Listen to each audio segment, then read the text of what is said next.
We just got a report that there are already technical difficulties within the first 30 seconds of this debate, so.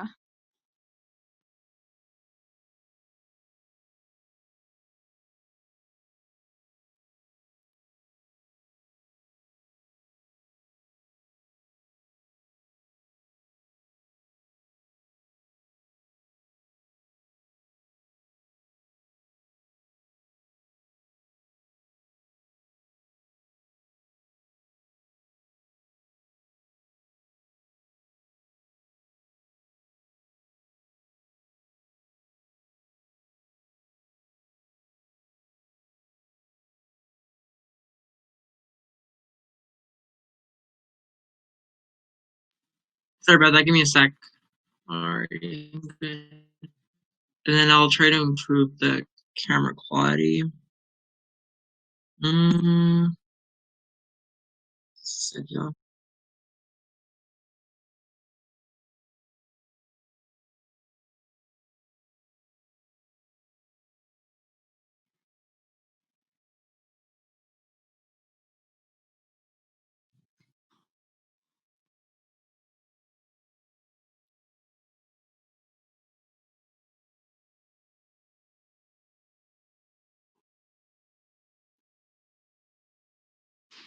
Felipe, actually try lowering the video quality. I think it might run better if it's taking up less CPU on your computer. We can barely hear it. Megan?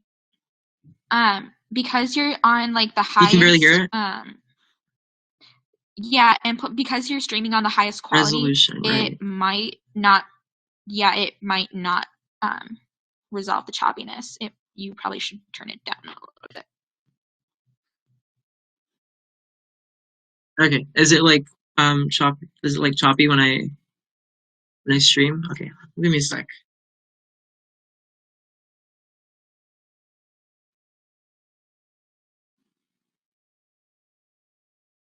Is it better?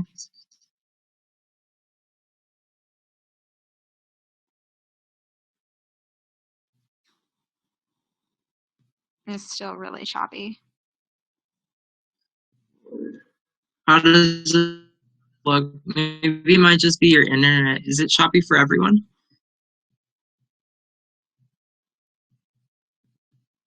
Give me a sec. Hold on. When you say choppy, Megan, what do you mean? Like it freezes for like 10 seconds and then it'll unfreeze for like 1 second and then it'll freeze back up for 10 more seconds. Right, give me a sec, guys. Bear with me.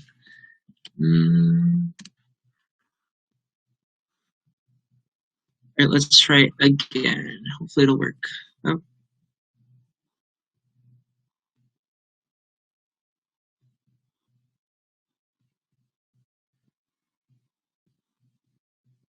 Oh my gosh, hold on. Sec. Alright, they still haven't started, so we're good. Just gonna...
Oh my gosh. Give me a second, you guys. I think I'm gonna have Will screen share.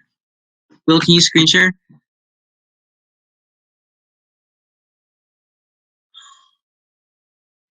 Perfect. Yeah, just a second. Sorry about that, guys.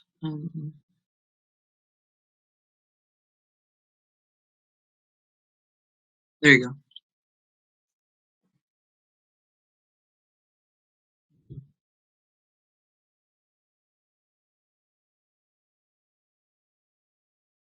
I'm asking you to make a donation right now to have your gift triple matched and help us flip the Senate and ditch Mitch McConnell.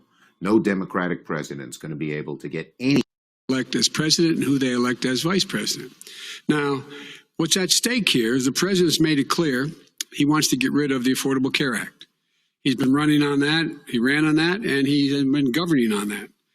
He's in the Supreme Court right now trying to get rid of the Affordable Care Act, which will strip 20 million people from having insurance, health insurance now, if it goes into court. And the justice, and I have nothing, I'm not opposed to the justice, she seems like a very fine person. But she's written before she went on the bench, which is her right, that she thinks that the Affordable Care Act is not constitutional. The other thing is on the court, and if it's struck down, what happens? Women's rights are fundamentally changed.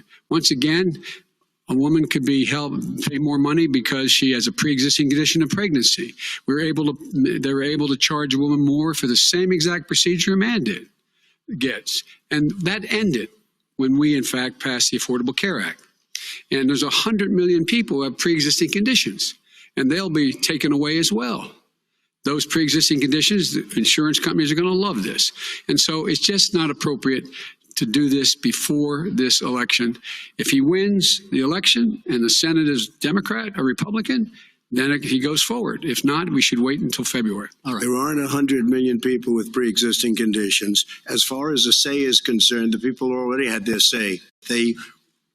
Okay, Justice Ginsburg said very powerfully, very strongly, at some point, 10 years ago or so, she said a president and the Senate is elected for a period of time, but a president's elected for 4 years. We're not elected for 3 years. I'm not elected for 3 years.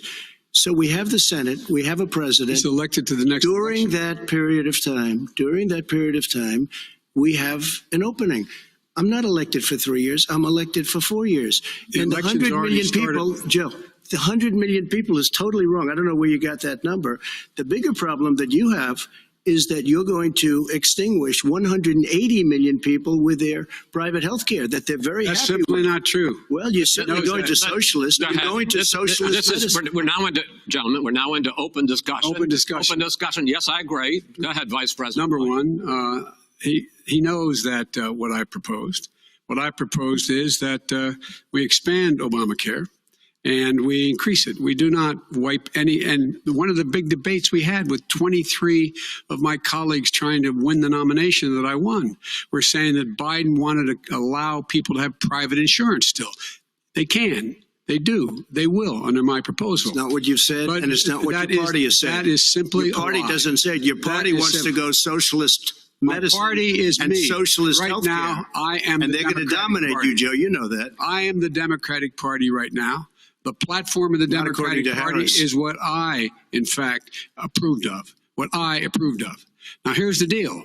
The deal is that it's going to wipe out pre-existing conditions. And by the way, the 200,000 people that have died on his watch, how many of those have survived? Well, there's 7 million people that contracted COVID. What does it mean for them going forward if you strike down the Affordable Care Act? Joe, you've had 308,000 military people dying because you couldn't provide them proper health care in the military. So don't tell me about this. I'm happy to talk about this. And if you were here, it wouldn't be 200, it would be 2 million people because you were very late on the draw. You didn't want me to ban China, which was heavily infected. You didn't want me to ban all right, gentlemen, which was heavily infected. You would have been much later, Joe. Mr. President, much later. Mr. President. You're talking about 2 million people. You're not President as the moderator. We are going to talk about COVID in the next segment, but go ahead. Let me finish. The point is that the president also is opposed to Roe v. Wade. That's on the ballot as well in the court. And so that's also at stake right now. And so the election is already You don't know it's begun. on the ballot. Why is it on the ballot? Because Why is it you on the said ballot? It's not on the ballot. It's on the ballot in the I court. don't think so. In the court. Well, There's nothing happening there. Donald, would you And just you don't be quiet know for a minute? her view on Roe v. Wade. You I don't don't know her know. view. Well, all right. Let's talk. We got a lot to unpack here, gentlemen. We got a lot of time. So on health care, and then we'll come back to Roe v. Wade. All right. Mr. President, the Supreme Court will hear a case a week after the election in which the Trump administration, along with 18 state attorneys general, are seeking to overturn That's right. Obamacare, to end Obamacare. You have spent the last... Because they want to give good health care. If I may ask my question, sir. Good health care. Over the last 4 years, you have promised to repeal and replace Obamacare, but you have never in these 4 years come up with a plan, a comprehensive plan Yes, to I have. replace Obamacare. Of course I have. Well, I'll I give got you an rid of opp- the and when I individual finish, mandate. I'm going to give you an Excuse me. opportunity. I got rid of the individual mandate, which was a That big is not a chunk of comprehensive Obamacare. That plan. is absolutely a big thing. That was the worst I part of didn't ask, Obamacare. sir. Chris, You're that was the debating him, worst not part of me. Obamacare. Let me ask my question. Well, I'll ask Joe. The individual mandate was the most unpopular Mr. Vice aspect of Mr. Obamacare. I President, got rid of it. I'd like and you we to, will protect Mr. people President, with I'm the pre-existing moderator of this conditions. debate, and I would like you to let me ask my question, and then you can answer your Go ahead. question. You, in the course of these 4 years, have never come up with a comprehensive plan to replace Obamacare, and just this last Thursday, you signed a largely symbolic executive order to protect people with pre-existing conditions 5 days before this debate. So my question, sir, is what is the Trump health care plan? All right. Well, first of all, I guess I'm debating you, not him, but that's okay. I'm not surprised. Let me just tell you something, that there's nothing symbolic. I'm cutting drug prices. I'm going with favored nations, which no president has the courage to do because you're going against big pharma. Drug prices will be coming down 80 or 90%. You could have done it during your 47-year period in government, but you didn't do it. Nobody's done it. So we're cutting health care. All of the things that we've done, insulin. I give you an example. Insulin. It was destroying families, destroying people. The cost. I'm getting it for so cheap. It's like water. You want to know the truth. So cheap. Take a look at all of the drugs what we're doing, prescription drug prices. We're going to allow our governors now to go to other countries to buy drugs because they pay just a tiny fraction. As I say, this is open discussion. No, Let me ask you about, this you'll is be happy, big stuff. sir. You'll be happy. I'm about to pick up on one of your points to ask the vice president, which is he points out that you would like to add a public option to Obamacare, and Yes. the argument that he makes and other Republicans make is that that is going to end private insurance. It is and not. well, if I can sorry. ask you the question, it will Not what your party says, by the way. It will end private insurance and create a government takeover of health care. It does not. It's only for those people who are so poor they qualify for Medicaid. They can get that free in most states, except governors who want to deny people who are poor Medicaid. Anyone who qualifies for Medicare would Medicaid would automatically be enrolled in the public option.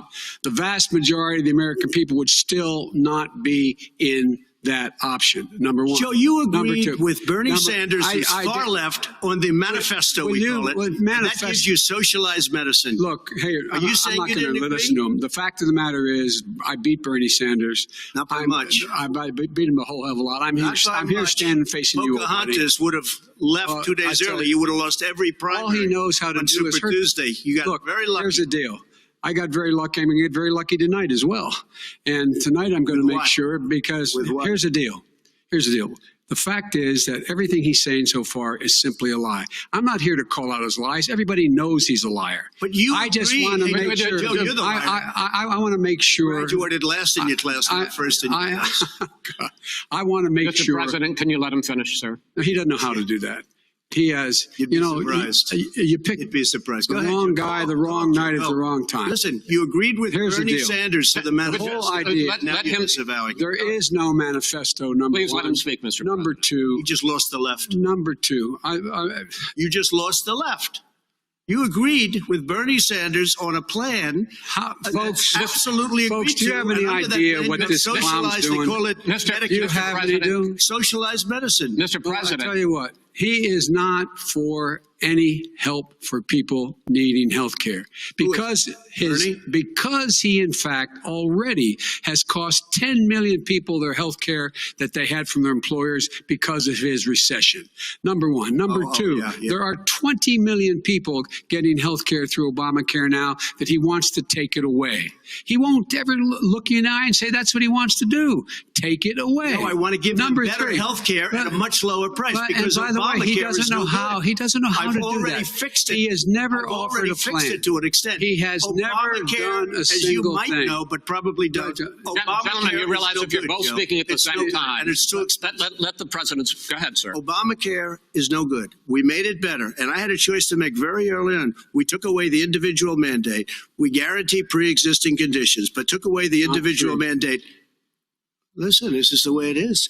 And that destroyed that. They shouldn't even call it Obamacare. Then I had a choice to make. Do I let my people run it really well or badly? If I run it badly, they'll probably blame him, but they'll blame me. But more importantly, I want to help people. Okay? I said, you got to run it so well. And I just had a meeting with them. They said, the problem is no matter how well you run Obamacare, it's a disaster. It's too expensive. Premiums are too high, and it doesn't work. So we do want to get rid of it. Chris, we want to get rid of it. I understand it, sir, but I have to give you roughly equal time. Please let the vice president talk. Good. He has no plan for health care. Of course we do. He sends out wishful thinking. He has executive orders that have no power. He hasn't lowered drug costs for anybody. He's been promising a health care plan since he got elected. He has none, like almost everything else he talks about. He does not have a plan. He doesn't have a plan.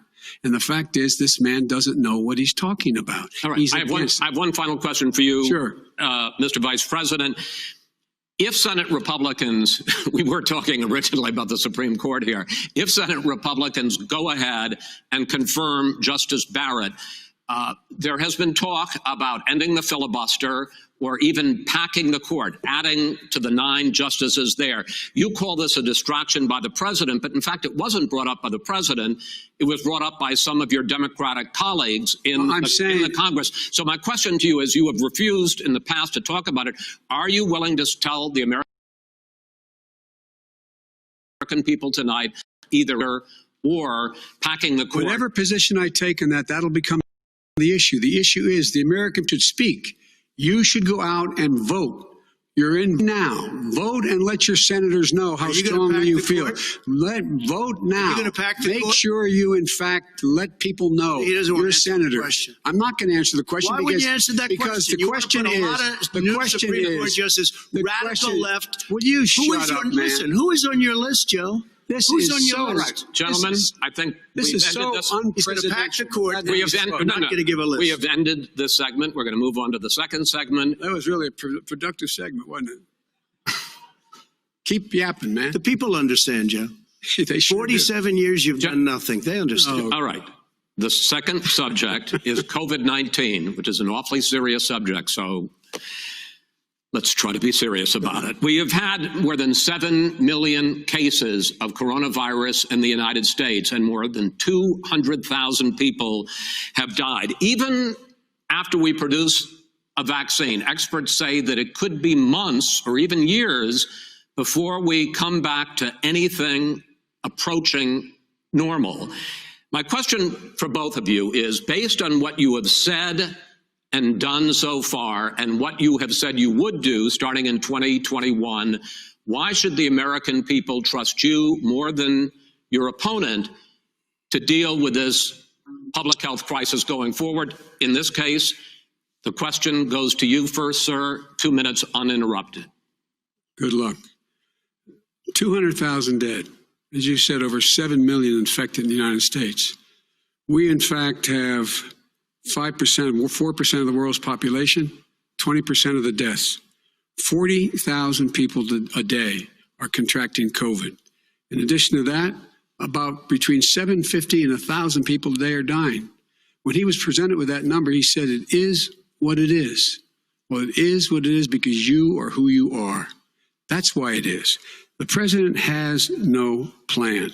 He hasn't laid out anything. He knew all the way back in February how serious this crisis was. He knew it was a deadly disease. What did he do? He's on tape as acknowledging he knew it. He said he didn't tell us or give people a warning of it because he didn't want to panic the American people. You don't panic. He panicked. In addition to that, what did he do? He went in and we were insisting that the Chinese, the people we had on the ground in China should be able to go to Wuhan and determine for themselves how dangerous this was. He did not even ask Xi to do that. He told us what a great job Xi was doing. He said we owe him a debt of gratitude for being so transparent with us. And what did he do then? He then did nothing. He waited and waited and waited. He still doesn't have a plan. Well, I laid out back in March exactly what we should be doing. And I laid out again in July what we should be doing. We should be providing all the protective gear possible. We should be providing the money the House has passed in order to be able to go out and get people the help they need to keep their businesses open schools that cost a lot of money. You should get out of your bunker and get out of the sand trap and get in your golf course and go in the Oval Office and bring together the Democrats and Republicans and fund what needs to be done now to save lives. So if we would have listened to you. You have 2 minutes, sir. If we would have listened to you, the country would have been left wide open. Millions of people would have died, not 200,000, and one person is too much. It's China's fault. It should have never happened. They stopped it from going in, but it was China's fault. And by the way, when you talk about numbers, you don't know how many people died in China. You don't know how many people died in Russia. You don't know how many people died in India. They don't exactly give you a straight count, just so you understand. But if you look at what we've done, I closed it and you said he's xenophobic. He's a racist and he's xenophobic because you didn't think I should have closed our country. Wait a minute. It says 2 minutes. You didn't think we should have closed our country because you thought it was terrible. You wouldn't have closed it for another 2 months. By my doing it early, in fact, Dr. Fauci said, President Trump saved thousands of lives. Many of you Democrat governors said, President Trump did a phenomenal job. We worked with the governor. Oh, really? Go take a look. The governors said I did a phenomenal job. Most of them said that. In fact, people that would not be necessarily on my side said that. President Trump did a phenomenal job. We did. We got the gowns. We got the masks. We made the ventilators. You wouldn't have made ventilators. And now we're weeks away from a vaccine. We're doing therapeutics already. Fewer people are dying when they get sick. Far fewer people are dying. We've done a great job. The only thing I haven't done a good job, and that's because of the fake news. No matter what you say to them, they give you bad press on it. It's just fake news. They give you good press. They give me bad press because that's the way it is, unfortunately. But let me just tell you something. I don't care. I've gotten used to it. But I'll tell you, Joe, you could never have done the job that we did. You don't have it in your blood. You could have never done that job. I know how to do the job. I know how to get the job Well, you done. didn't do very well in swine flu. H1N1, you were a disaster. Your own chief of staff said you were a disaster. 14,000 people died, not 200,000. There was no economic recession. Sir, you made a There was no recession. You made a point. Let him answer. And there was we didn't shut down the economy. This is his economy he's shut down. The reason it's shut down is because, look, you folks at home, how many of you got up this morning and had an empty chair at the kitchen table because someone died of COVID? How many of you were in a situation where you lost your mom or dad and you couldn't even speak to them? You had a nurse holding a phone up so you could, in fact, say goodbye. You would have lost far more people.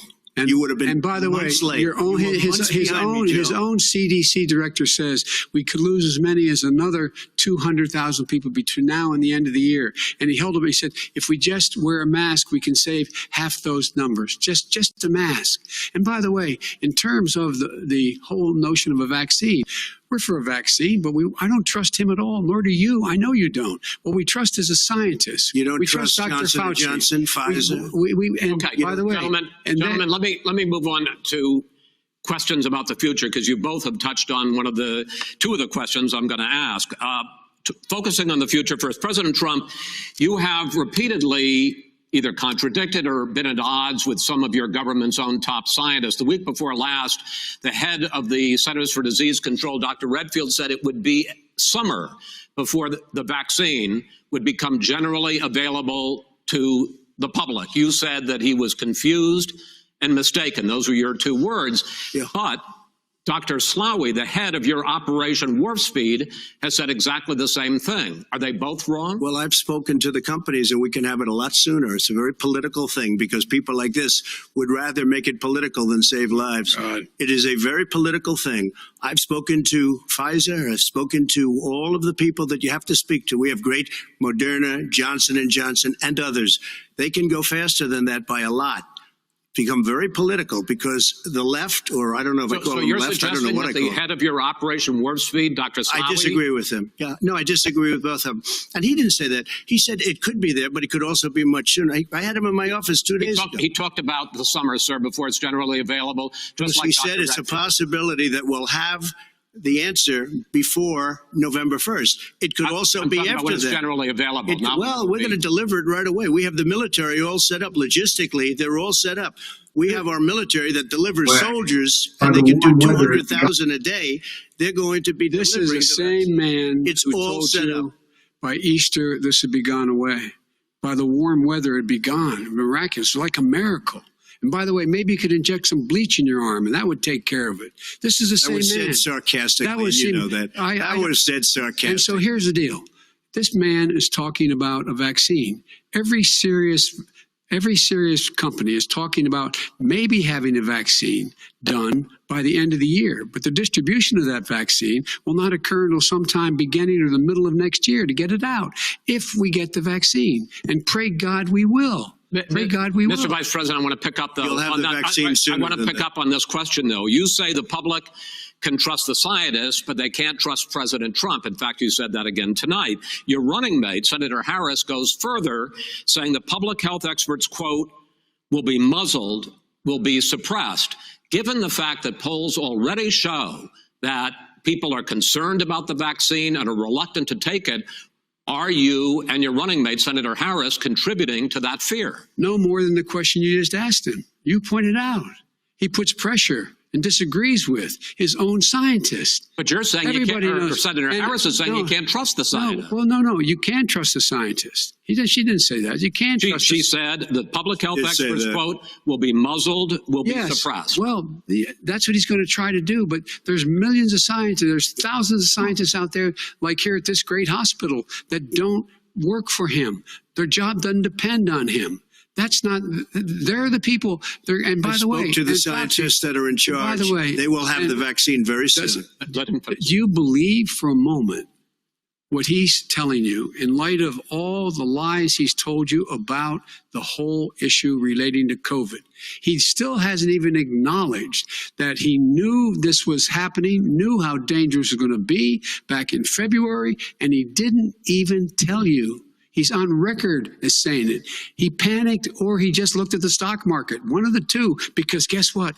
A lot of people died, and a lot more are going to die unless he gets a lot smarter, a lot quicker. So, Mr. President? Did you use the word smart? So you said you went to Delaware State, but you forgot the name of your college. You didn't go to Delaware State. You graduated either the lowest or almost the lowest in your class. Don't ever use the word smart with me. Don't ever use that word. Oh, give me a break. Because you know what? There's nothing smart about you, Joe. 47 years you've done nothing. Let's have this debate. And if you would have had, let me just tell you something, Joe. No, if you would have had the charge of what I was put through, I had to close the greatest economy in the history of our country. And by the way, now it's being built again. You see, and it's We're going to going get up to the fast. economy in the next segment, sir. Okay. It's going up fast. Okay. When it comes to how the virus has been handled so far, the two of you have taken very different approaches, and this is going to affect how the virus is handled going forward by whichever of you ends up becoming the next president. I want to quickly go through several of those. Reopenings.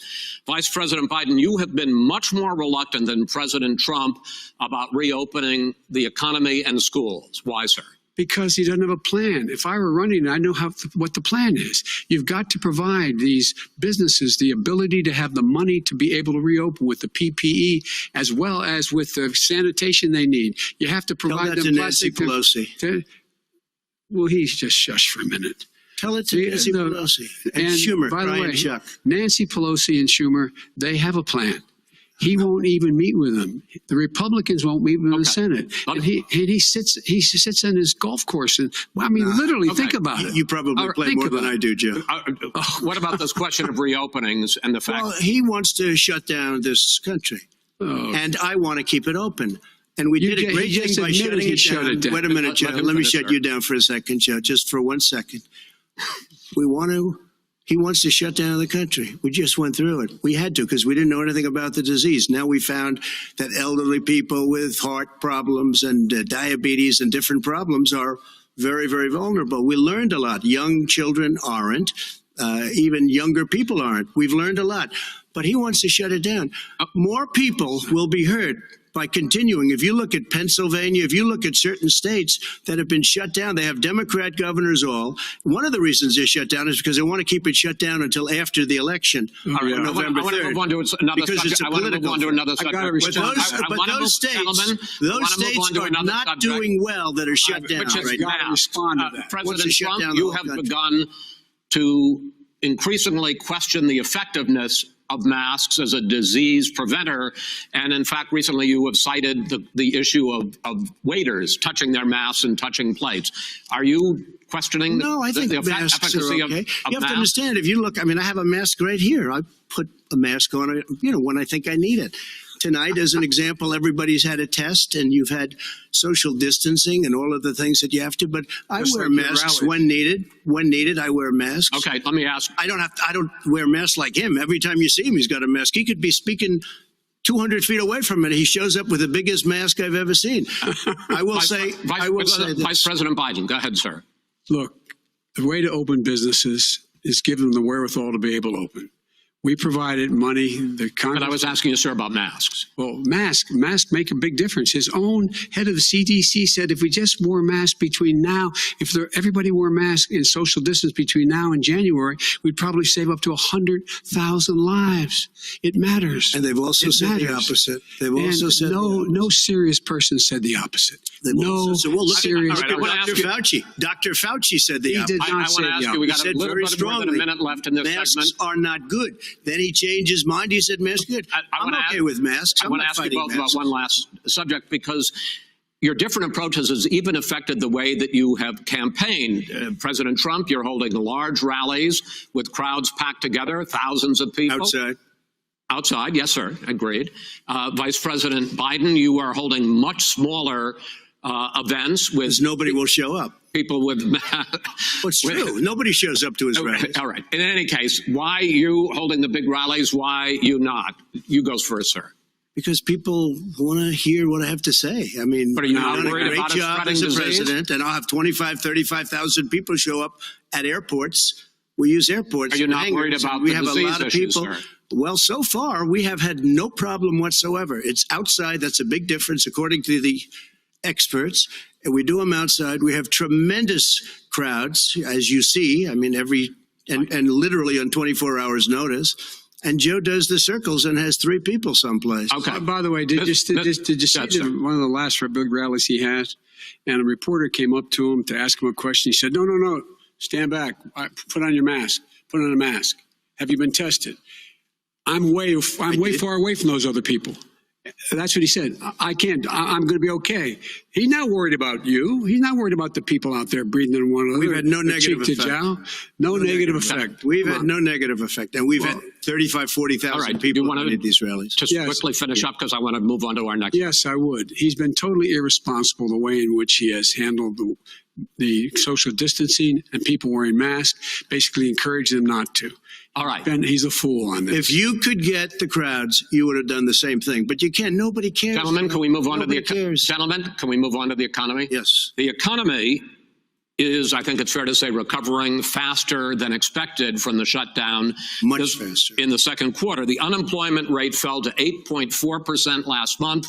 The Federal Reserve says the hit to growth, which is going to be there, is not going to be nearly as big as they had expected. President Trump, you say we are in a V-shaped recovery. Vice President Biden, you say it's more of a K-shape. What difference does that mean to the American people in terms of the economy? President Trump, in this segment, you go first. So we built the greatest economy in history. We closed it down because of the China plague. When the plague came in, we closed it down, which was very hard psychologically to do. He didn't think we should close it down, and he was wrong. And again, 2 million people would be dead now instead of still 204,000 people is too much. One person is too much. Should have never happened from China. But what happened is we closed it down, and now we're reopening, and we're doing record business. We had 10.4 million people in a 4-month period that we've put back into the workforce. That's a record the likes of which nobody's ever seen before. And he wants to close down he will shut it down again. He will destroy this country. You know, a lot of people between drugs and alcohol and depression, when you start shutting it down, you take a look at what's happening in some of your Democrat-run states where they have these tough shutdowns. And I'm telling you, it's because they don't want to open it. One of them came out last week. You saw that. Oh, we're going to open up on November 9th. Why November 9th? Because it's after the election. They think they're hurting us by keeping them closed. They're hurting people. People know what to do. They can social distance. They can wash their hands. They can wear masks. They can do whatever they want. But they got to open these states up. When you look at North Carolina, when you look, and these governors are under siege, Pennsylvania, Michigan, and a couple of others, you got to open these states up. It's not fair. You're talking about almost it's like being in prison. And you look at what's going on with divorce, look at what's going on with alcoholism and drugs. It's a very, very sad thing. And he'll close down the whole country. This guy will close down the whole country and destroy our country. Our country is coming back incredibly well, setting records as it does it. We don't need somebody to come in and say, let's shut it down. All right. Your 2 minutes, sir. We're now moved to you. As I said, posing the question, the president says it's a V-shaped recovery. You say it's a K-shaped recovery. What's the difference? The difference is millionaires and billionaires like him in the middle of the COVID crisis have done very well. Billionaires have made another $300 billion because of his profligate tax proposal, and he only focused on the market. But you folks at home, you folks living in Scranton and Claymont and all the small towns and working class towns in America, how well are you doing? This guy paid a total of $750 in taxes. Sir, wait, no, sir, it's just wrong statement. Yeah, I understand. You've agreed to the 2 minutes, so please let him have it. Do I get my time back? The fact is that he has, in fact, worked on this in a way that he's going to be the first president of the United States to leave office having fewer jobs in his administration than when he became president. Fewer jobs than when he became president. First one in American history. Secondly, the people who have lost their jobs are those people who have been on the front lines, those people who have been saving our lives, those people who have been out there dying, people who've been putting themselves in the way to make sure that we could all try to make it. And the idea that he is insisting that we go forward and open when you have almost half the states in America with a significant increase in COVID deaths and COVID cases in the United States of America.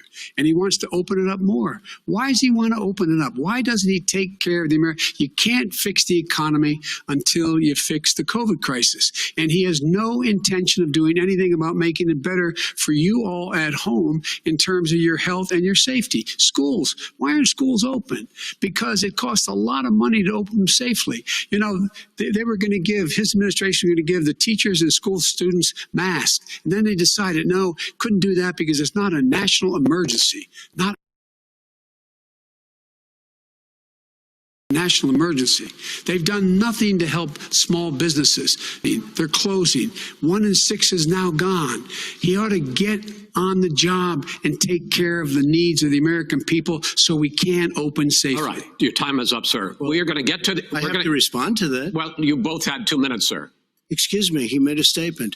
So did you. People want their schools, people want their schools open. They don't want to be shut down. They don't want their state shut down. They want their restaurants. I look at New York. It's so sad what's happening in New York. It's almost like a ghost town. And I'm not sure it can ever recover what they've done in New York. People want their places open. They want to get back to their lives. They'll be careful, but they want their schools open. Okay. I'm the one that brought back football. By the way, I brought back Big Ten football It was me, and I'm very happy to do it. And All right, people of Ohio are very proud of me. And you know how I found out? When you took gentlemen, we're going to get to your economic plans going forward in a moment. But first, Mr. President, as you well know, there's a new report that in 2016, the year you were elected president, and 2017, your first year as president, that you paid $750 a year in federal income tax each of those years. I know that you pay a lot of other taxes, but I'm asking you the specific question. Is it true that you paid $750 in federal income taxes each of those 2 years? I paid millions of dollars in taxes, millions of dollars of income tax. And let me just tell you, there was a story in one of the papers. I paid $38 million 1 year. I paid $27 million. Show us your tax returns. I went. You'll see it as soon as it's finished. You'll see it. You know, if you want to go to the Board of Elections. There's a 118-page or so report that says everything I have, every bank I have, I'm totally under-leveraged because the assets are extremely good, and I built Sir, a great I'm asking company. you a specific question, which But is... let me tell you. I understand all of that. I understand all of that. No, Mr. President, I'm asking you a question. Will you tell us how much you paid in federal income taxes in 2016 and 2017? Millions of dollars. You paid millions of dollars? Millions of dollars, So yes. not 750. Millions of dollars, and you'll get to see it. And you'll get to see it. But let me just tell you, Chris, let me just tell you something, that it was the tax laws. I don't want to pay tax. Before I came here, I was a private developer. I was a private business people. Like every other private person, unless they're stupid, they go through the laws, and that's what it is. He passed a tax bill that gave us all these privileges for depreciation and for tax credits. We build a building and we get tax credits, like the hotel on Pennsylvania Avenue. You get a massive, which, by the way, was given to me by the Obama administration, if you can believe that. Now, the man got fired right after that happened. But Vice President Biden, you want to respond? Yeah, I do want to respond. Look, the tax code that made him put him in a position that he pays less tax than a school teacher makes on the money a school teacher makes is because of him. He says he's smart because he can take advantage of the tax code, and he does take advantage of the tax code. That's why I'm going to eliminate the Trump tax cuts, and I'm going to eliminate those tax cuts and make sure that we invest in the people who, in fact, need the help. People out there need help. But why didn't you do it over the last 25 years? Because you weren't president. Because you weren't president screwing things up. You were a senator. You're the worst president America has ever had. Hey, Come Joe, on. let me just tell you, Joe. I've done more in 47 months. I've done more than you've done in 47 years, Joe. We've done things that you never even thought of doing, including fixing the broken military that you gave me, including taking care of your vets. Mr. President, we're talking about the economy. I'd like to ask you about your plans going forward because, Mr. Vice President, your economic plan, if you were to be elected president, focuses a lot on big government, big taxes, big spending. I want to focus first on the taxes. You propose more than $4 trillion over a decade in new taxes on individuals making more than $400,000 a year and on corporations. President Trump says that kind of an increase in taxes is going to hurt the economy as it's just coming out of a recession. Well, just take a look at what the analysis done by Wall Street firms points out that my economic plan would create 7 million more jobs than his in 4 years, number one. And number two, it would create an additional $1 trillion in economic growth because it would be about buying American. That we're going to make this federal government spend $600 billion a year on everything from ships to steel to buildings and the like. And under my proposal, we're going to make sure that every penny of that has to be made by a company. But respectfully, sir, I'm talking about taxes, not spending. By the way, I'm going to eliminate a significant number of the tax. I'm going to make the corporate tax 28%. It shouldn't be 21%. You have 91 companies, in the Fortune 500 who don't pay a single penny in tax, making billions of dollars. Why didn't you do it before when you were vice president with Obama? Because you, in fact, passed that. That was Right. your I got tax it. proposal. I got it done. And you know what happened? Yeah, you got it done. Our economy boomed And like it's never boomed. The economy is Mr. busted. President, Let me finish. Mr. President, let me pick up on that. You would continue your free market approach, lower taxes, more deregulation, correct? Not lower taxes for American people. But let me. Excuse me. But in Obama's, you talk about the economy booming. It turns out that in Obama's final 3 years as president, more jobs were created, 1.5 million more jobs than in the first 3 years of your presidency. They had the slowest recovery since economic recovery since 1929. It was the slowest recovery. Also, they took over something that was down here. All you had to do is turn on the lights and you pick up a lot. But they had the slowest economic recovery since 1929. Let me tell you about the stock market. When the stock market goes up, that means jobs. It also means 401ks. If you got in, if you ever became president with your ideas, you want to terminate my taxes, I'll tell you what, you'll lose half of the companies that have poured in here will leave, and plenty of companies that are already here, they'll leave for other places. They will leave, and you will have a depression, the likes of which you've never seen. Look, we inherited the worst recession short of a depression in American history. I was asked to bring it back. We were able to have an economic recovery that created the jobs you're talking about. We handed him a booming economy. He blew it. It wasn't booming. He blew it. It wasn't booming. It was the weakest recovery since 1929. Is it fair to say he blew it when fact, there was record low unemployment before COVID? Yeah, but because what he did, even before COVID, manufacturing went in the hole. Manufacturing went in a hole. Excuse me, Chris. Wait. Number two. Chris. Number three. They said it would take. No, you were number two. No. Chris. They said it would take a miracle to bring back manufacturing. I brought back 700,000 jobs. They brought back nothing. They gave up on manufacturing. We did not. My standard fare. I'm the guy that he brought totally back gave the up on manufacturing. All right, let him. We brought back. I was asked to bring back Chrysler and General Motors. We brought them back right here in the state of Ohio and Michigan. He blew it. They're gone. He blew it. And in fact, they're going. Ohio had the best year it's ever had last year. Michigan had the best year they've ever had. That is not Many true. car companies came in from Germany, from Japan, went to Michigan, went to Ohio. They're not having. And they didn't come in with you. Mr. Vice President, go ahead. And so you take a look at what he's actually done. He's done very little. His trade deals are the same way. He talks about these great trade deals. You know, he talks about the art of the deal. China's perfected the art of the steal.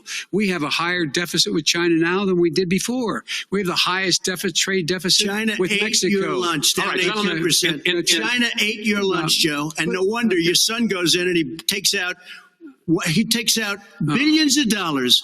Takes out billions of dollars to manage. He makes millions of dollars. And also, while we're at it, why is it, just out of curiosity, the mayor of Moscow's wife gave your son $3.5 million.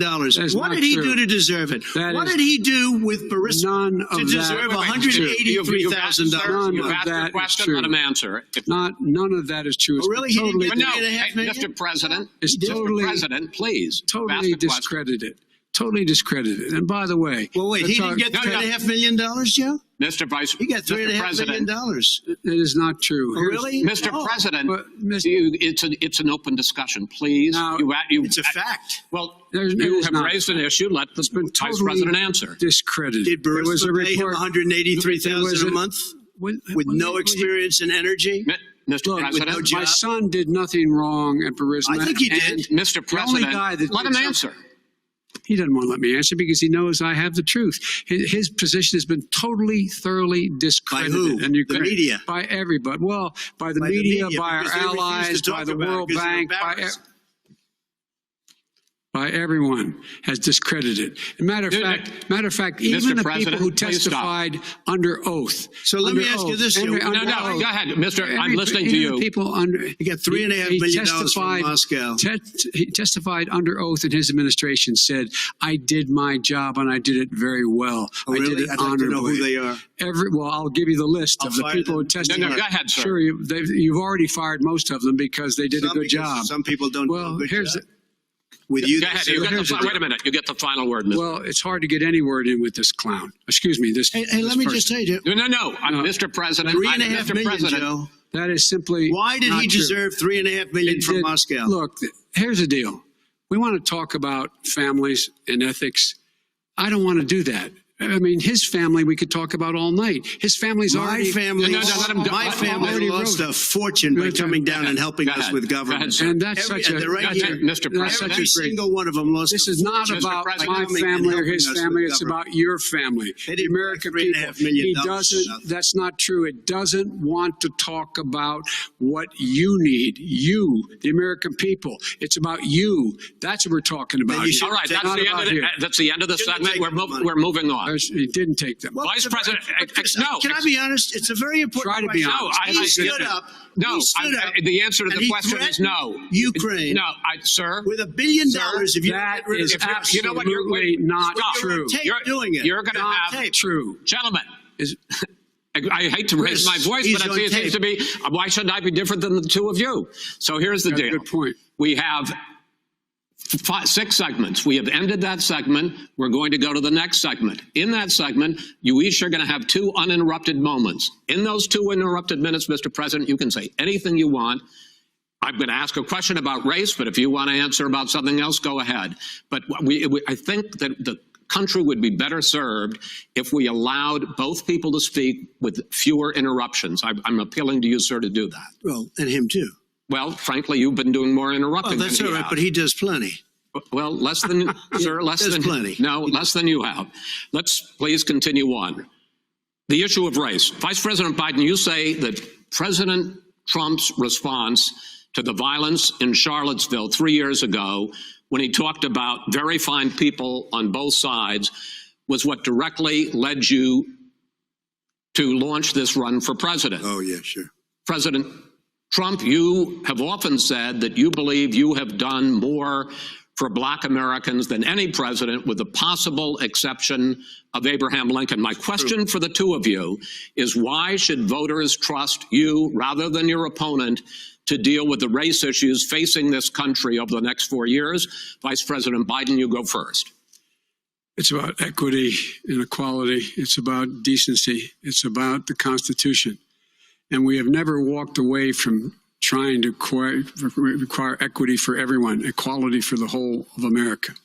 But we've never accomplished it. But we've never walked away from it like he has done. It is true. The reason I got in the race is when those people, close your eyes, remember what those people look like coming out of the fields carrying torches, their veins bulging, spewing anti-Semitic bile, and accompanied by the Ku Klux Klan. A young woman got killed. And they asked the president what he thought. He said there were very fine people on both sides. No president has ever said anything like that. It is who's now, sir. Second point I'd make to you is that when Floyd was killed, when Mr. Floyd was killed, there was a peaceful protest in front of the White House.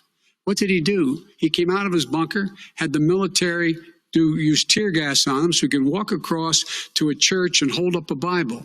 And then what happened after that? The bishop of that very church said that it was a disgrace. The general who was with him said all he ever wants to do is divide people, not unite people at all. This is a president who has used everything as a dog whistle to try to generate racist hatred, racist division. This is a man who, in fact, you talk about helping African Americans. 1 in 1,000 African Americans has been killed because of the coronavirus. And if he doesn't do something quickly, by the end of the year, 1 in 500 will have been killed. 1 in 500 African Americans. This man is a savior of African Americans. This man cares at all. This man's done virtually nothing. Look, the fact is that you have to look at what he talks about. You have to look at what he did. And what he did has been disastrous for the African-American community. So, President Trump, you have 2 minutes. Why should Americans trust you over your opponent to deal with racism? He did a crime bill, 1994, where you call them super predators, African Americans, super predators, and they've never forgotten it. They've never forgotten it, Joe. No, sir, it's his 2 minutes. So you did that, and they call you a super predator, and I'm letting people out of jail now that you have treated the African American population community, you have treated the Black community about as bad as anybody in this country. You did the and that's why, if you look at the polls, I'm doing better than any Republican has done in a long time, because they saw what you did. You call them super predators, and you've called them worse than that, because you look back at your testimony over the years, you've called them a lot worse than that. As far as the church is concerned, and as far as the generals are concerned, we just got the support of 250 military leaders and generals, total support. Law enforcement, almost every law enforcement group in the United States. I have Florida, I have Texas, I have Ohio, I have Portland. The sheriff just came out today and he said, I support President Trump. I don't think you have any law enforcement. You can't even say the word law enforcement, because if you say those words, you're going to lose all of your radical left supporters. And why aren't you saying those words, Joe? Why don't you say the words law enforcement? Because you know what? If they called us in Portland, we would put out that fire in a half an hour, but they won't do it because they're run by radical left Democrats. If you look at Chicago, if you look at any place you want to look, Seattle, they heard we were coming in the following day and they put up their hands and we got back Seattle. Minneapolis, we got it back, Joe, because we believe in law and order, but you don't. The top 10 cities and just about the top 40 cities are run by Democrats and in many cases radical left. And they've got you wrapped around their finger, Joe, to a point where you don't want to say anything about law and order. And I'll tell you what, the people of this country want and demand law and order, and you're afraid to even say it. All right. I want to return to the question of race. Vice President Biden, after the grand jury in the Breonna Taylor case decided not to charge any of the police with homicide, you said it raises the question, quote, whether justice could be equally applied in America. Do you believe that there is a separate but unequal system of justice for blacks in this country? Yes, there is. There's systemic injustice in this country, in education and work and in law enforcement and the way in which it's enforced. But look, the vast majority of police officers are good, decent, honorable men and women. They risk their lives every day to take care of us. But there are some bad apples. And when they occur, when they find them, they have to be sorted out. They have to be held accountable. They have to be held accountable. And what I'm going to do as President of the United States is call together an entire group of people at the White House, well, everything from the civil rights groups to the police officers, to the police chiefs, and we're going to work this out. We're going to work this out so we change the way in which we have more transparency in when these things happen. These cops aren't happy to see what happened to George Floyd. These cops aren't happy to see what happened to Breonna Taylor. Most don't like it. But we have to have a system where people are held accountable. And by the way, violence in response is never appropriate. Never appropriate. Peaceful protest is. Violence is never appropriate. All right, what is peaceful protest? When they run through the middle of a town and burn down your stores and kill people all over the place, that is not peaceful protest. President Trump, I'm not asking. But you say it is. President Trump, I'd like to continue with the issue of race. I promise we're going to get to the issue of law and order in a moment. This month, your administration directed federal agencies to end racial sensitivity training that addresses white privilege or critical race theory. Why did you decide to do that, to end racial sensitivity training? And do you believe that there is systemic racism in this country, sir? I ended it because it's racist. I ended it because a lot of people were complaining that they were asked to do things that were absolutely insane, that it was a radical revolution that was taking place in our military, in our schools, all over the place, and you know it, and so does everybody else. And he would know. What is radical about racial sensitivity training? If you were a certain person, you had no status in life. It was sort of a reversal. And if you look at the people, we were paying people hundreds of thousands of dollars to teach very bad ideas and frankly, very sick ideas. And really, they were teaching people to hate our country. And I'm not going to do that. I'm not going to allow that to happen. We have to go back to the core values of this country. They were teaching people that our country is a horrible place, it's a racist place, and they were teaching people to hate our country. And I'm not going to allow that to happen. Vice President Biden? Nobody's doing that. He's racist. You just don't know. Here's the deal. I know a lot more about this. Let him finish. The fact is that there is racial insensitivity. People have to be made aware of what other people feel like, what insults them, what is demeaning to them. It's important that people know they don't want to. Many people don't want to hurt other people's feelings, but it makes a big difference. It makes a gigantic difference in the way a child is able to grow up and have a sense of self-esteem. It's a little bit like how this guy and his friends look down on so many people. They look down their nose on people like Irish Catholics like me and grew up in Scranton. They look down on people who don't have money. They look down on people who are of a different faith. They look down on people who are a different color.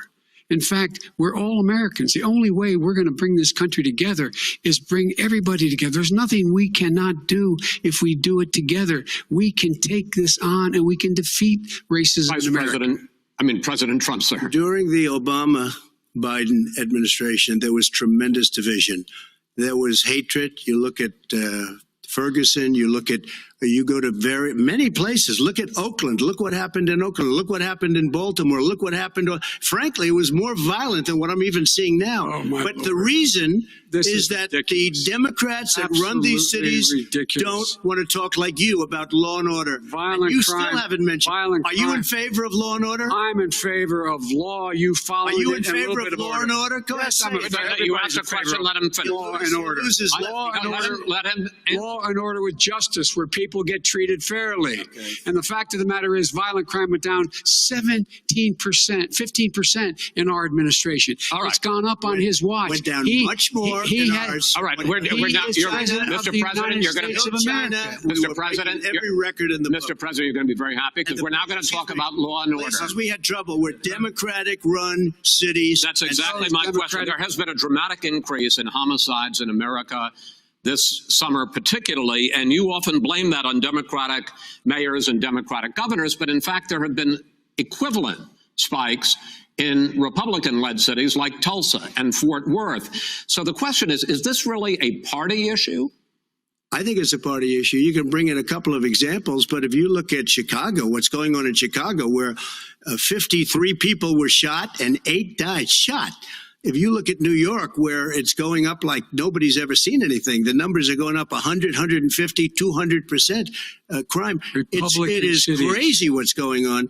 And he doesn't want to say law and order because he can't, because he'll lose his radical left supporters. And once he does that, it's over with. But if he ever got to run this country and they ran it the way he would want to run it, we would have our suburbs would be gone. By the way, our suburbs would be gone, and you would see problems like you've never seen. He wouldn't know a suburb unless he took a wrong turn. Oh, I know suburbs. He would not. So much Go ahead. Wait a minute. I was raised in the suburbs. This is not 1950. All these dog whistles and racism don't work anymore. Suburbs are by and large integrated. There's many people today driving their kids to soccer practice and or to black and white and Hispanic in the same car as there have been any time in the past. What really is a threat to the suburbs and their safety is his failure to deal with COVID. They're dying in the suburbs. His failure to deal with the environment. They're being flooded. They're being burned out because his refusal to do anything. That's why the suburbs are in trouble. I do want to talk about this issue of law and order, though. And in the joint recommendation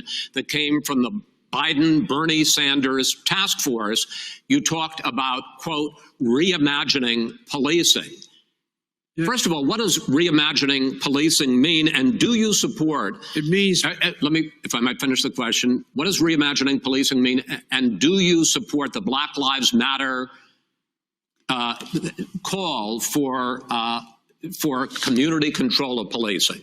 Look, what I support is the police having the opportunity to deal with the problems they face. And I'm totally opposed to defunding the police offices.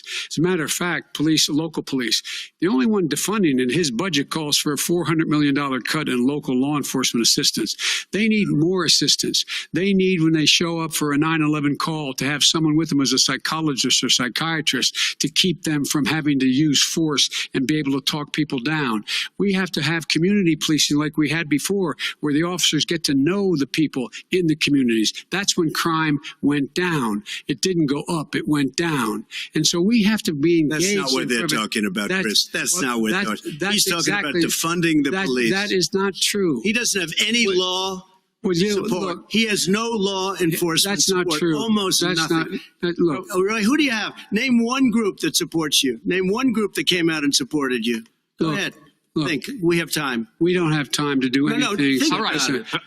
Name one law enforcement group that came out and supported. Gentlemen, I think I'm going to take back the moderator's role, and I want to get to another subject, which is the issue of protests in many cities that have turned violent. In Portland, Oregon, especially, we had more than 100 straight days of protests, which I think you would agree. You talk about peaceful protests. Many of those turned into riots. Mr. Vice President, you say that people who commit crimes should be held accountable. The question I have, though, is as the Democratic nominee, and earlier tonight you said that you are the Democratic Party right now, have you ever called the Democratic mayor of Portland or the Democratic governor of Oregon and said, hey, you got to stop this, bring in the National Guard, do whatever it takes, but you stop the days and months of violence in Portland? I don't hold public office now. I am a former vice president. I've made it clear. I've made it clear in my public statements that the violence should be prosecuted. It should be prosecuted, and anyone who commits it. But you've never called for the people, the leader. Excuse me, sir. You had never called for the leaders in Portland and in Oregon to bring in the National Guard and knock off 100 days of riots. They can, in fact, take care of it if he just stay out of the way. Look here. Oh, really? Oh, really? Here's the thing. I sent in the U.S. Marshals to get the killer of a young man in the middle of the street, and they shot him. And for 3 days, President Trump, Portland wouldn't do anything. I had to send in the U.S. Marshals. They took care of business. Go ahead, sir. And by the way, you know, his own former spokesperson said, you know, riots and chaos and violence help his cause. That's what this is all about. I don't know who said that. I do. Who? I think Kellyanne Conway. I don't think she said that. She said that. And so here's the, but here's the point. The point is that that's what he keeps trying to rile everything up. He doesn't want to calm things down. Instead of going in and talking to people and saying, let's get everybody together, figure out how to deal with this. What's he do? He just pours gasoline in the fire constantly, and every single solitary time. And to end this, button up this segment, I'm going to give you a minute to answer, sir. You have repeatedly criticized. I have to answer his statement. You have repeatedly.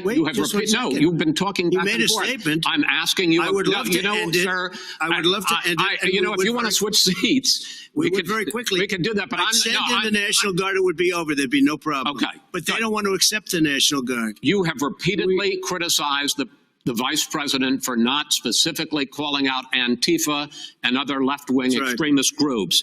But are you willing tonight to condemn white supremacists and militia groups and to say that they need to stand down and not add to the violence in a number of these cities, as we saw in Kenosha and as we've seen in Portland? Sure, are you I'm prepared to do specifically do it? I would say almost everything I see is from the left wing, not from the right wing. So what are you saying? I'm willing to do anything. I want to see peace. Then do it, sir. Say it. Do it. Say it. Do you want to call him? What do you want to call him? Give me a name. Give me a name. White supremacists and white supremacists and right Proud Boys. Stand back and stand by. But I'll tell you what. Somebody's got to do something about Antifa and the left, because this is not a right-wing problem. This is a left-wing. This is a left-wing problem. White supremacists. Antifa's an idea, not an organization. Oh, you got it. Not militia. That's what his FBI director said. Well, then you know what? No, we're done, sir. We're moving on to the next. We're moving on. That's not an idea. Everybody in your administration tells you the truth has a bad idea. Can I tell you what? You have no idea. Antifa is a dangerous, radical gentlemen, group. We're now moving on to the Trump and Biden records. They'll overthrow you. When a president, I'm going to ask a question. When the president seeks a second term, it is generally a referendum on his record. But Vice President Biden, you like to quote one of your dad's sayings, which is, don't compare me to the almighty, compare me to the alternative. And in this case, sir, you are the alternative.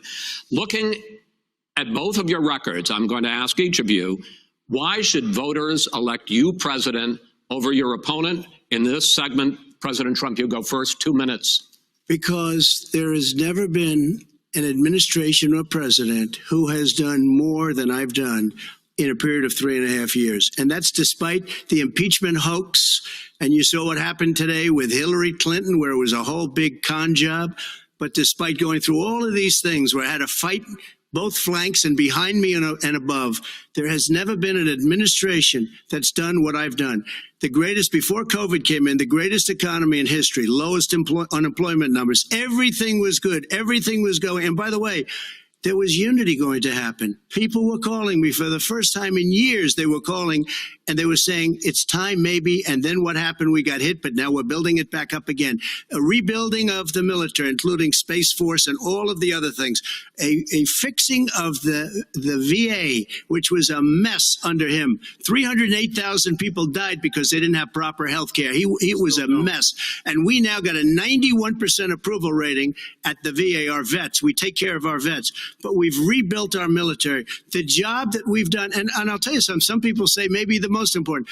By the end of the first term, I'll have approximately 300 federal judges and Court of Appeals judges, 300, and hopefully 3 great Supreme Court justices. That is a record, the likes of which very few people, and you know one of the reasons I'll have so many judges? Because President Obama and him left me 128 judges to fill. When you leave office, you don't leave any judges. That's like, you just don't do that. They left 128 openings.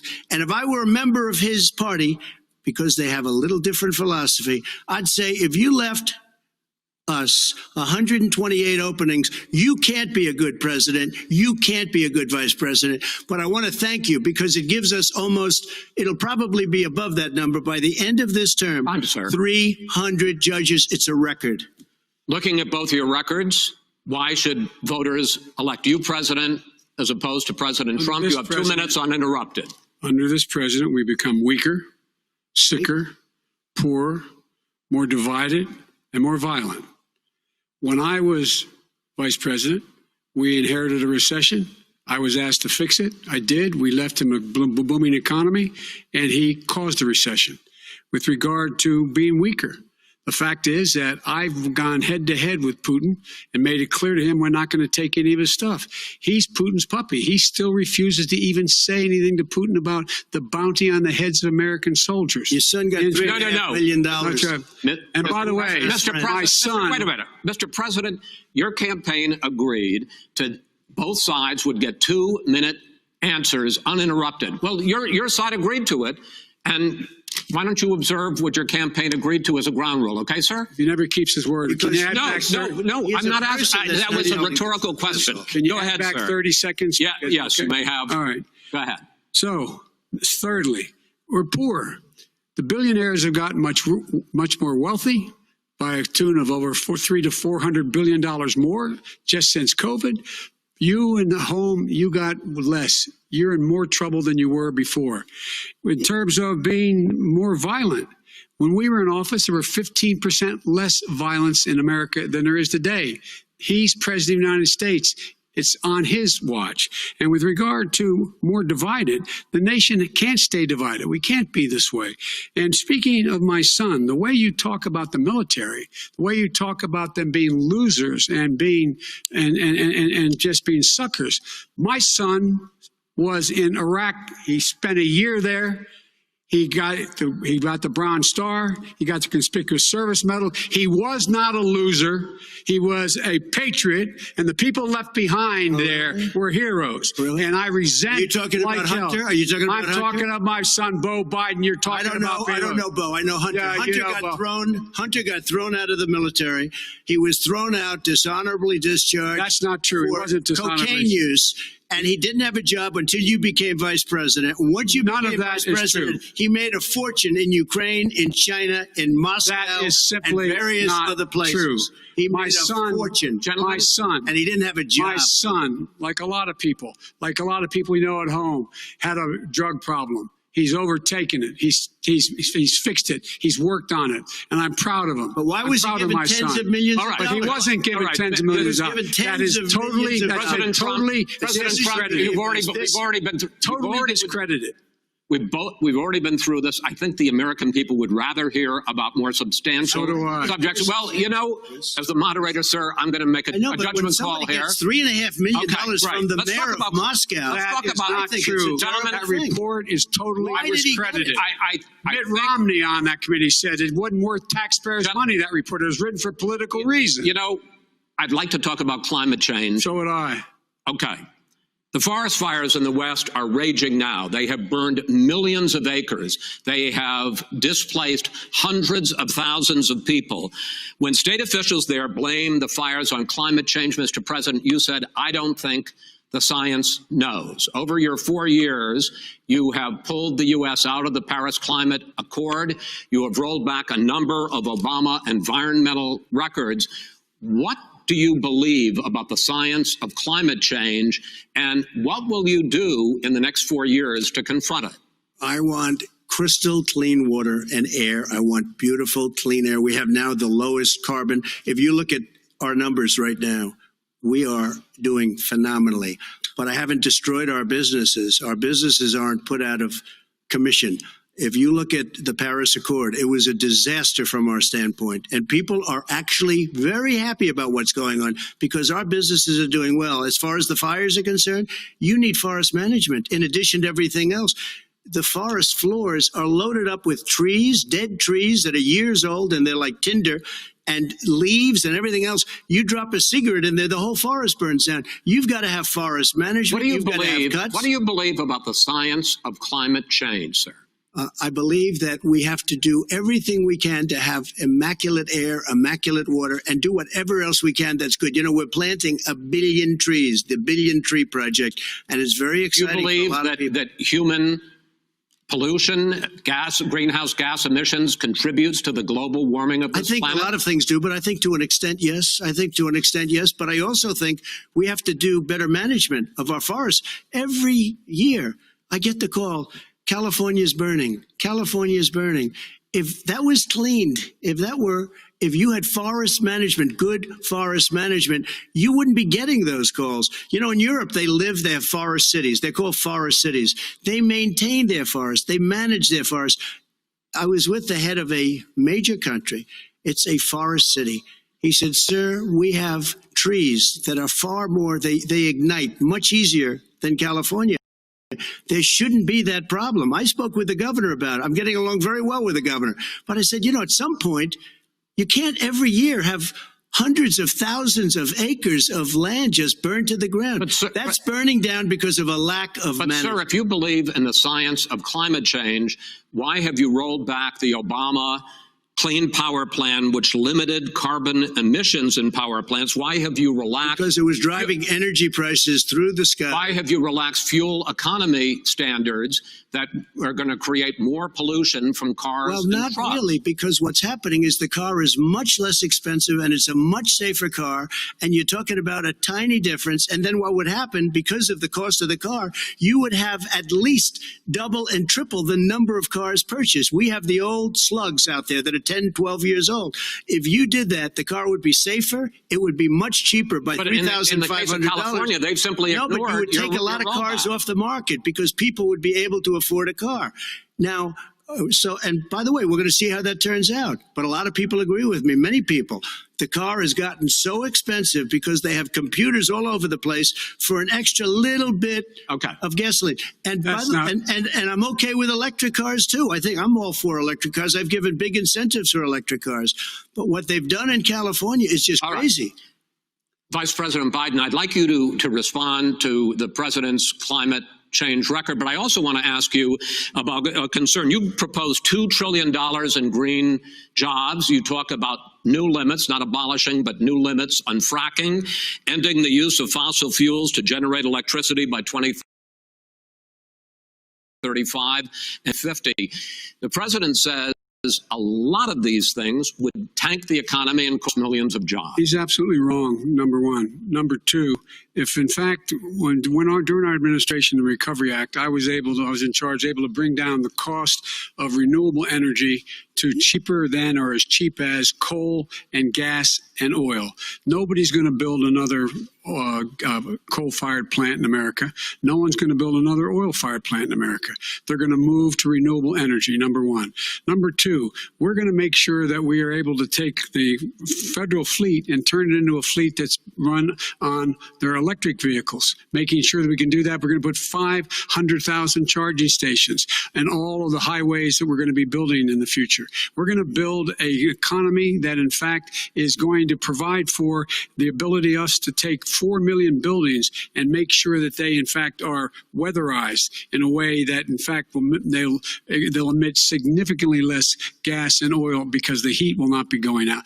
There's so many things that we can do now to create thousands and thousands of jobs. We can get to net zero in terms of energy production by 2035. Not only not costing people jobs, creating millions of good paying jobs, not $15 an hour, but prevailing wage, by having a new infrastructure that, in fact, is green. And the first thing I will do, I will rejoin the Paris Accord. I will join the Paris Accord because with us out of it, look what's happening. It's all falling apart. And talk about someone who has no relationship with foreign policy. Brazil, the rainforests of Brazil are being torn down, are being ripped down. More carbon is absorbed in that rainforest than every bit of carbon that's emitted in the United States. Instead of doing something about that, I would be gathering up and making sure we had the countries of the world coming up with $20 billion. Say, here's $20 billion. Stop tearing down the forest. And if you don't, then you're going to have significant economic consequences. What about the argument that President Trump basically says that you have to balance environmental interests and economic interests, and he's drawn his line? Well, he hadn't drawn a line. He still, for example, he wants to make sure that methane's not a problem. You can now emit more methane without it being a problem. Methane. This is a guy who says that you don't have to have mileage standards for automobiles that exist now. This is a guy who says that the fact is, it's all true. And here's the deal. He's talking about the Green New Deal, and it's not $2 billion or $20 billion, as you said. It's $100 trillion. I'm talking about where they want to rip down buildings and rebuild the building. No, it's the dumbest, most ridiculous. Where airplanes are out of business, where two-car systems are out, where they want to take out the cows too. That's not true either, right? This is a $100 trillion. Look, that's more money than our country could make in 100 years if it were not the case. All right, let me because I actually, wait a minute, sir. I actually have studied your plan, and it includes upgrading 4 million buildings, weatherizing 2 million homes over 4 years, building 1.5 million energy efficient homes. So the question becomes, the president is saying, I think some people who support the president would say that sounds like it's going to cost a lot of money and hurt the economy. What it's going to do is going to create thousands and millions of jobs, good paying jobs. But let him finish, sir. He doesn't know how to do that. $100 billion. The fact is, it's going to create millions of good-paying jobs, and these tax incentives for people to weatherize, which he wants to get rid of. It's going to make the economy much safer. Look how much we're paying now to deal with the hurricanes. By the way, he has an answer for hurricanes. He said maybe we should drop a nuclear weapon on them. I never said that. That's what he did say. You made it up. And here's the deal. You make up. We are going to be in a position where we can create hard, good jobs by making sure the environment is clean and we all are in better shape. We spend billions of dollars now on floods, hurricanes, rising seas. We're in real trouble. Look what's happened just in the Midwest with these storms that come through and wipe out entire sections and counties in Iowa. That didn't happen before. They're because of global warming. We make up 15% of the world's problem. But the rest of the world, we've got to get them to come along. That's why we have to get back into the Paris Accord. All right, gentlemen. Wait a minute, Chris. So why didn't he do it for 47 years? You were vice president. Why didn't you get the world? China sends up real dirt into the air. Russia does. India does. They all do. We're supposed to be good. And by the way, he made a couple of statements. The Green New Deal is $100 trillion. That is not not my plan. That's the Green well, New you want to Deal rebuild every is building. not my plan. I want to rebuild every. If you knew anything about, if you knew He anything made a about, statement about the military. He said I said something about the military. He and his friends made it up, and then they went with it. I never said it. Okay. That is What not he true. did is he You're done in said this segment. he called Mr. the Vice- military Mr. Vice President, stupid bastards. I and he did said not it on say- tape. He said Mr. stupid Please, bastards. He sir, said it. stop. I would never I say would that. Play Stop. it. Play it. Go ahead. You're Mr. on Vice tape. President answered his final question. The final question is, I can't remember which of all his rantings. I'm having a little trouble myself, but and about the economy and about this question of what it's going to cost. The economy. I mean, the Green New Deal and the idea of what your environmental Green New changes Deal, will do. The Green New Deal will pay for itself as we move forward. We're not going to build plants that, in fact, are great polluting plants. So do you We're going to support build the Green New Deal? Pardon me? Do you support? No, I don't support the Green Oh, New you Deal. don't? Oh, well, that's a You big let- statement. I That support means you the just Biden. lost the radical left. I support Oh, you the don't? Biden plan that I put forward. Okay. The Biden plan, which is different than what he calls the radical Green New Deal. All right, gentlemen, final segment. Election integrity. As we meet tonight, millions of Americans are receiving mail-in ballots or going to vote early. How confident should we be that this will be a fair election? And what are you prepared to do over the next 5+ weeks? Because it'll not only be to Election Day, but also counting some ballots, mail-in ballots after Election Day. What are you prepared to do to reassure the American people that the next president will be the legitimate winner of this election? In this final segment, Mr. Vice President, you go first. Prepared to let people vote. They should go to iwillvote.com, decide how they're going to vote, when they're going to vote, and what means by which they're going to vote. His own Homeland Security Director, and as well as the FBI Director, says there is no evidence at all that mail-in ballots are a source of being manipulated and cheating. They said that. The fact is that there are going to be millions of people because of COVID that are going to be voting by mail-in ballots, like he does, by the way. He sits behind the Resolute desk and sends his ballot to Florida, number one. Number two, we're going to make sure that those people who want to vote in person are able to vote because enough poll watchers are there to make sure they can socially distance. The polls are open on time, and the polls stay open until the votes are counted. And this is all about trying to dissuade people from voting because he's trying to scare people into thinking that it's not going to be legitimate. Show up and vote. You will determine the outcome of this election. Vote, vote, vote. If you're able to vote early in your state, vote early. If you're able to vote in person, vote in person. Vote whatever way is the best way for you, because he cannot stop you from being able to determine the outcome of this election.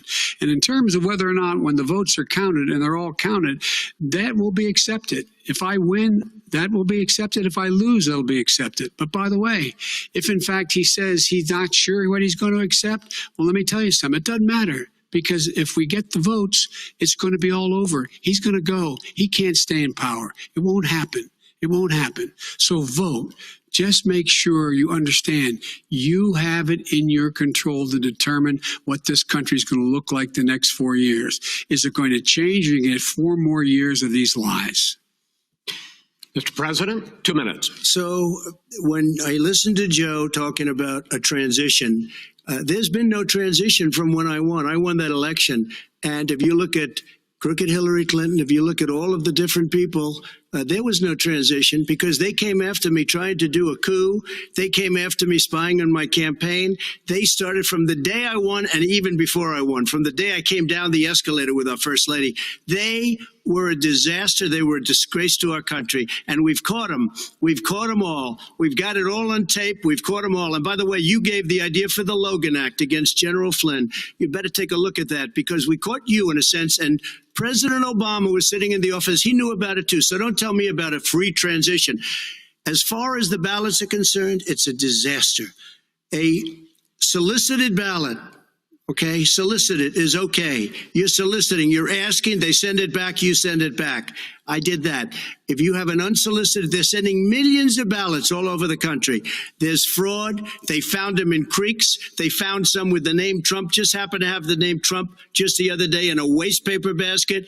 They're being sent all over the place. They sent 2 in a Democrat area. They sent out 1,000 ballots. Everybody got 2 ballots. This is going to be a fraud like you've never seen. The other thing, it's nice on November 3rd, you're watching and you see who won the election. And I think we're going to do well because people are really happy with the job we've done. But you know what? We won't know. We might not know for months because these ballots are going to be all over. Take a look at what happened in Manhattan. Take a look at what happened in New Jersey. Take a look at what happened in Virginia and other places. They're not losing 2%, 1%, which, by the way, is too much. An election could be won or lost with that. They're losing 30 and 40%. It's a fraud, and it's a shame. And can you imagine where they say you have to have your ballot in by November 10th? November 10th. That means that's 7 days after the election, in theory, should have been announced. Okay. We have major states with that. Sir, all run by Democrats. 2 minutes is 2 minutes. All run by Democrats. It's President Trump, it's a rigged election. You're going to be able to continue. You have been charging for months that mail-in balloting is going to be a disaster. You say it's rigged, that it's going to lead to fraud. But in 2018, in the last midterm election, 31 million people voted mail-in voting. That was a quarter, more than a quarter of all the voters that year cast their ballots by mail. Now that millions of mail-in ballots have gone out, what are you going to do about it? And are you counting on the Supreme Court, including a Justice Barrett, to settle any dispute? Yeah, I think I'm counting on them to look at the ballots, definitely. I hope we don't need them in terms of the election itself.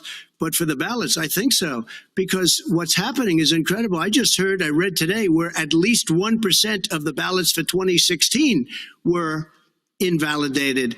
They take them. We don't like them. We don't like them. But what they are you throw going to them do out about it? There are millions of ballots going out right now. What you do is you go and vote. You do a solicited ballot, and that's okay, or you go and vote. I'm asking you about the fact that millions of people. You go and vote. You go and vote, but like what I'm saying is, they used to in the old. Millions of people. You either do, Chris, a solicited ballot where you're sending it in, they're sending it back, and you're sending. They have mailmen with lots of it. Did you see what's going on? Take a look at West Virginia. Mailmen selling the ballots. They're being sold. They're being dumped in rivers. This is a horrible thing for our country. This is not going to end well. There is no evidence. This is not going to end well. 5 states have had mail-in ballots for the last decade or more, 5, including 2 Republican states. And you don't have to solicit the ballot. It's sent to you. It's sent to your home. What they're saying is that it has to be a postmark by election day. If it doesn't get in till the 7th, 8th, 9th, it still should be counted. He's just afraid of counting the votes. You're wrong. You're wrong. I want to continue with you on this. Vice President Biden. Chris, he's so wrong when he makes a statement like that. Excuse me. Vice President Biden, the biggest problem, in fact, over the years with mail-in voting has not been fraud historically. It has been that sizable numbers, sometimes hundreds of thousands of ballots are thrown out because they have not been properly filled out, or there is some other irregularity, or they missed the deadline. So the question I have is, are you concerned that the Supreme Court with a Justice Barrett will settle any dispute? I'm concerned that any court would settle this because here's the deal. When you get a ballot and you fill it out, you're supposed to have an affidavit. If you didn't know, you have someone say that this is me. You should be able to, if in fact you can verify that's you before the ballot is thrown out, that's sufficient to be able to count the ballot because someone made a mistake and not dotting the correct I. Who they voted for, testify, say who they voted for, say it's you. That is totally legitimate. All right. Excuse me, when you have 80 million ballots sending and swamping the system, you know it can't be done. You know it can't, and already it's been so now mail service delivers 185 billion question in 8 states. We can keep talking. In 8 states, election workers are prohibited currently by law, 8 states, from even beginning to process ballots, even take them out of the envelopes and flatten them until Election Day. That means that it's likely, because there's going to be a huge increase in mail-in balloting, that we are not going to know on election night who the winner is, that it could be days, it could be weeks, could be months, until we find out who the new president is. So first for you, sir, finally for the vice president, I hope neither of you will interrupt the other. Will you urge your supporters to stay calm during this extended period, not to engage in any civil unrest? And will you pledge tonight that you will not declare victory until the election has been independently certified? President Trump, you go first. I'm urging my supporters to go into the polls and watch very carefully, because that's what has to happen. I am urging them to do it. As you know, today there was a big problem. In Philadelphia, they went in to watch. They're called poll watchers, a very safe, very nice thing. They were thrown out. They weren't allowed to watch. You know why? Because bad things happen in Philadelphia, bad things. And I am urging my people. I hope it's going to be a fair election. If it's a fair election, I am 100% on board. But if I see tens of thousands of ballots being manipulated, I can't go along with that. And I'll tell you what, from a common sense, does that mean you're going to tell your people to take to the street? It means you have a fraudulent election. You're sending out 80 million ballots. They're not equipped to. These people aren't equipped to handle it. Number one. Number two, they cheat. They cheat. Hey, they found ballots in a waste paper basket 3 days ago, and they all had the name military ballots. They were military. They all had the name Trump on them. Vice President you think Biden, that's good? Vice President Biden, final question for you. Will you urge your supporters to stay calm while the vote is counted, and will you pledge not to declare victory until the election is independently certified? Yes, and here's the deal. We count the ballots, as you pointed out. Some of these ballots in some states can't even be opened until Election Day. And if there's thousands of ballots, it's going to take time to do it. And by the way, our military, they've been voting by ballots since at the end of the Civil War, in effect. And that's what's going to happen. Why is it for them somehow not fraudulent? It's the same process. It's honest. No one has established at all that there is fraud related to mail-in ballots, that somehow it's a fraudulent process. It's already been established. Take a look at Carolyn Maloney's race. You had an opportunity to respond. Carolyn Maloney. Go ahead. They have no idea what Vice happened. President Biden, go ahead. He has no idea what he's talking about. Here's the deal. The fact is, I will accept it, and he will too. You know why? Because once the winner is declared, after all the ballots are counted, all the votes are counted, that'll be the end of it. That'll be the end of it. And if it's me, in fact, fine. If it's not me, I'll support the outcome. And I'll be a president not just for the Democrats. I'll be a president for Democrats and Republicans. And this guy, I want to see an honest ballot count. Gentlemen, you say that's the end of it? This is the end of this debate? Honest ballot count. We're going to leave it there. To be continued as in more debates as we go on. President Trump, Vice President Biden, it's been an interesting hour and a half. I want to thank you both for participating in the first of 3 debates that you have agreed to engage in. We want to thank Case Western Reserve University and the Cleveland Clinic for hosting this event. The next debate, sponsored by the Commission on Presidential Debates, will be 1 week from tomorrow, October 7th, at the University of Utah in Salt Lake City. The 2 vice presidential nominees, Vice President Mike Pence and Senator Kamala Harris, will debate at 9 p.m. Eastern that night. We hope you watch. Until then, thank you and good night. If hearing that this debate is over was music to your ears, you may not be alone. What could have been a low point in American political discourse, certainly in any modern Wow, so a lot to unpack. What did you guys think? That was interesting. Really heated.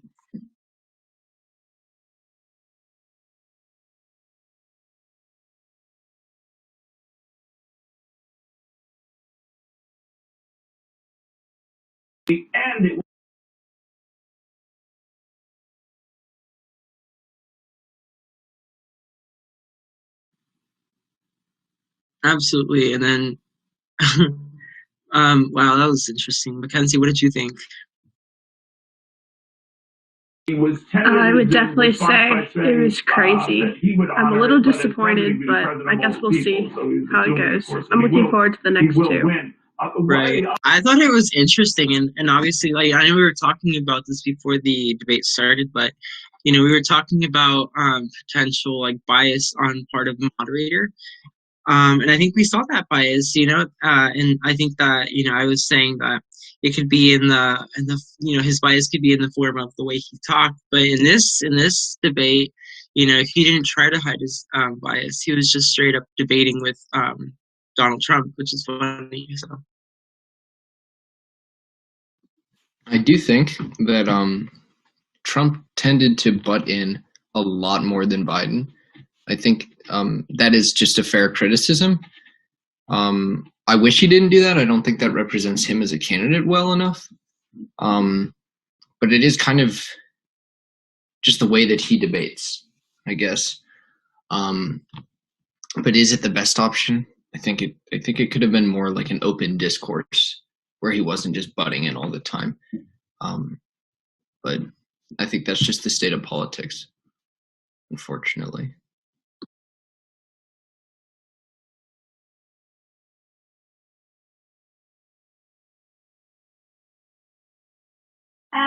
I don't think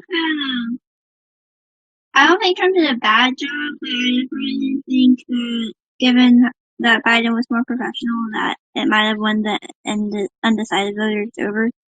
But there's still 2 more debates to decide that.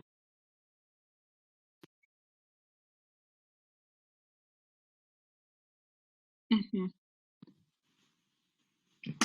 I mean, surprisingly, Biden was a coherent speaker, which is weird due to the fact that when he's talking by himself, he can't even get the words right. So I just don't understand. I mean, I guess they must have just practiced a ton. Either that or he had an earpiece. But I definitely think there is some earpiece or something, because there's no way. There's no way. I don't know. Thing is, with that earpiece, though, like, because right at, all right. I think Go ahead, Aiden.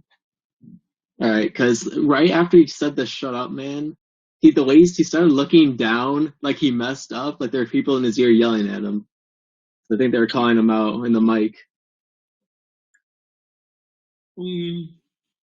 Joshua, go ahead. Yeah, I heard some people saying that he had Adderall. I wouldn't be surprised. Biden also, he just didn't make eye contact with Trump. He looked like a wounded animal. He just wouldn't look at him. It's kind of crazy. He was laughing a lot, though, which was kind of concerning. To me, I think when he's laughing, it's just like, I don't really have an argument, so I'm going to stop talking to you and just laugh. Just like chuckle. Yeah, that was funny. And then another thing was, I thought it was funny how he called him a clown. But like I heard Chris Wallace say something like, I didn't hear what he said. Like I heard that he said something in response to that. Did you guys hear what he said? I did not. Yeah, but that was pretty funny though. I mean, he was like, you.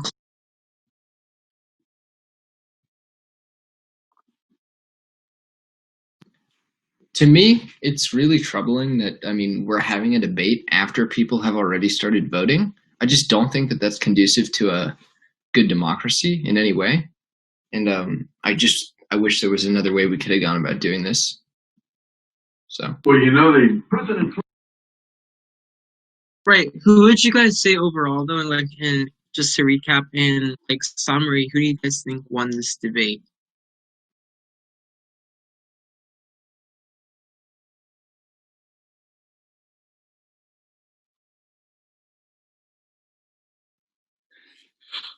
I was about to say that. Yeah, that was interesting. There was not a clear winner there. I really, to be honest with you, I expected Trump to just tear Biden apart. And to an extent, he did do that. But it was a lot more just back and forth. They didn't really cover a lot of ground. They talked a bunch, but they didn't really say anything of meaning.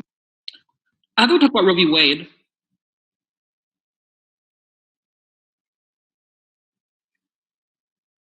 as some of her biggest from Notre Dame. I want to hear it brought up more in the future because I do feel like it is an important issue.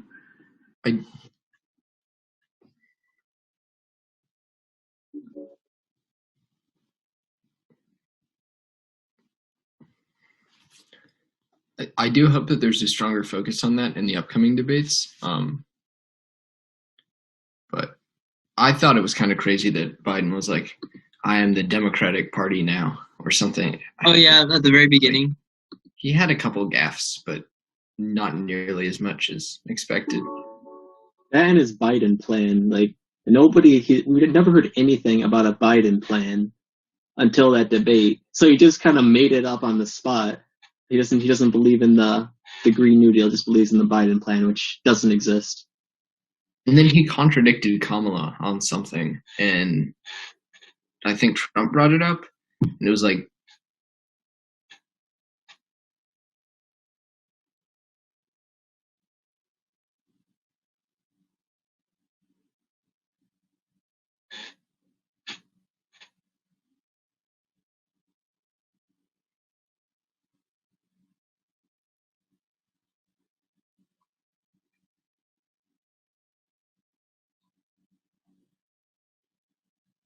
It's the hard thing is because he has said before he would defund the police. So obviously he's not staying consistent with what he says that he's going to be running on or that he believes, which definitely, I feel like if people pay attention, it's confusing to voters. Right, and I think from the very beginning, honestly, like if you look at the polls, like Donald Trump is struggling in the polls. He is falling behind. So I think that from the very start of this debate, you could kind of see Donald Trump going in like the offensive, like on the attack. And I think it worked to a certain extent. But like most of you guys said, it kind of came off as like just the president kind of throwing out insults. It makes him seem like a bully. yeah.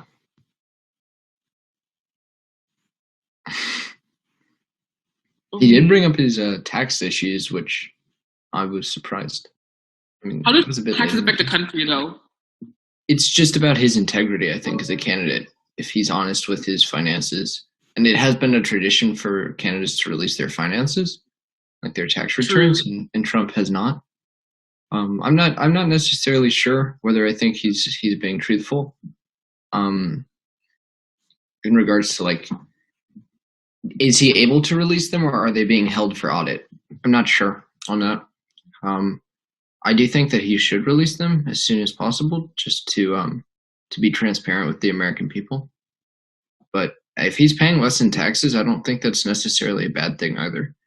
I mean, I don't see why you should pay more than you have to. Yeah. I would even go so far as to say that you should pay as little as you can, obviously without committing fraud. But